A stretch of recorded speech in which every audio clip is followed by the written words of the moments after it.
fear away from my eyes.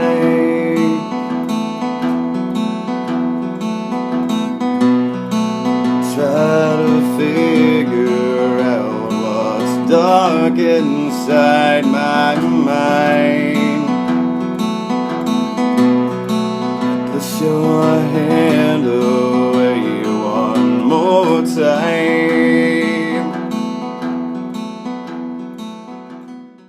What helps you cope with your symptoms day to day? I think the two things that have helped most are becoming self-aware of not getting drawn into the fear that it's real. So I have to constantly be questioning the fear. Is it really something from the past that's triggering me that is still, seems real, or is it in the present moment, am I really safe? And so cognitive awareness is really important. And then yoga has been a huge help. I stopped actually having a lot of candles lit. Now I get the burners that you just, right? It's just this extra air of caution. With my car too, I smell anything, I take it right in. And I don't care because I'd rather be wrong and feel safe. Exactly. And that's just how I live. Why live with anxiety when you can just make sure it's okay? So hypervigilance for you has really been incorporated into your life as something that helps keep you safe. That's been a positive of it. It's like being super responsible in that way. Very, very aware of my environment. And you have to draw the line between not having it torture you, where you're imagining things are on fire, and just being, cautious and saying, I want to take care of my stuff, make sure I'm not at risk again. Right. I worked hard when I was younger. I had a serious disease that almost killed me, and that was traumatic as well. And I had to work hard at telling myself life can be safe. I am safe. And it takes a while to convince yourself of that. And I was able to actually do it, and then this beautiful cascade of events happened where, I had a healing practice, I was doing well, I was healthy, I felt good, and I did walk through the world, not, Pollyanna, like there aren't bad guys out there, but not feeling like something tragic's going to happen again.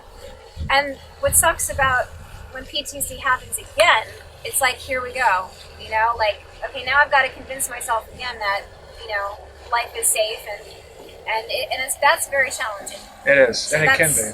Yeah, affirmations and kind of finding that balance between, yes, bad things happen here, but it doesn't mean because something really bad happened to you that it's going to happen again, that your future is going to be filled with death and destruction. Like, it doesn't have to be that way. Those negative thoughts are like infectious because it will start one place and then it will take you to places where you start imagining the worst case scenario of everything. It could be everything. Yeah. I'm going to lose my job, I'm going to get sick, I'm not going to have a home, I'm going to end up on the street. Like, you can go to places that, what are you doing? Like, why are we using our time this way? Exactly. When in the here and now, we're fine. Right.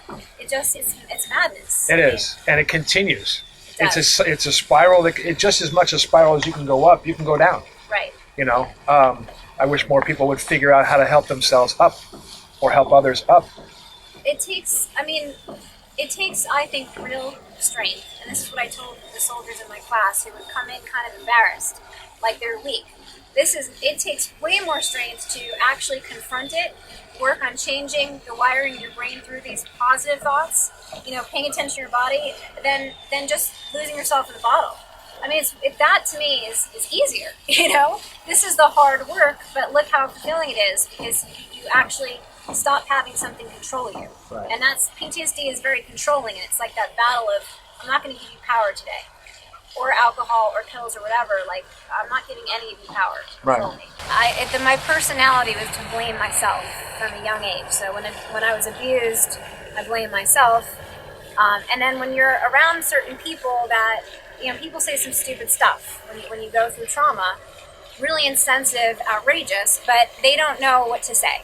In which case I'd say don't say anything at all, And that kind of, when people give you this ridiculous feedback, it validates how you're feeling it's my fault, because other people are kind of insinuating it's your fault or just blatantly saying it's your fault. So that, if you're that kind of person that blames yourself, then you live with a lot of guilt, thinking, what if I did something differently? I should have done this. And then that's another way your brain can torture you for hours of, going back to when you're 5, I shouldn't have made that decision. And that's why I think, for me, the faith that everything happens for a reason and that there is a bigger plan is the remedy for me for that. Yeah. Because I do see synchronicity in my life, and I can't say, well, there's synchronicity there when good things happen.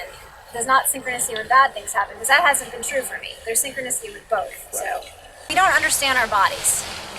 And so PTSD becomes a psych issue, and then that comes with a certain stigma. You know, there's something wrong with you. You have a diagnosis, you're mentally ill, and then this sort of thing. And then that I feel like there's resistance around that because people don't want to identify with that. But they're not understanding that anything that happens in the mind is technically like a medical, physiological issue. You don't separate the mind from the rest of the body. It's a brain. It's not like the mind's out there somewhere and it's like some alien is affecting us. This is like, so what I found helped the soldiers and helped me is I would actually bring in anatomy and physiology books, and I would open them up and say, this is your nervous system, and this is your limbic brain, and this is what's happening. You know, to understand the reptilian brain of survival and really kind of ground it through science. And I found that combined with some spiritual support, positive thinking, really helped bring this home. Instead of just thinking it's something I don't understand, it's mental, it's, you know. So I think learning about physiology and what's happening in the body is extremely important to starting to know how to help yourself.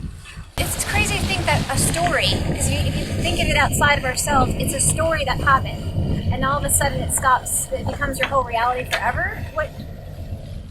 We can't do that to ourselves. No, that's not life, and it's not acceptable. No, it's not acceptable. You know, it's like watching the same DVD your whole life. Like, anyone's gonna go crazy if you watch the same freaking movie. That's true. That's a great analogy, actually. Yeah. You can't seem to understand all the things I've gone through in my past. And even if you cared, how long do you think that it will last?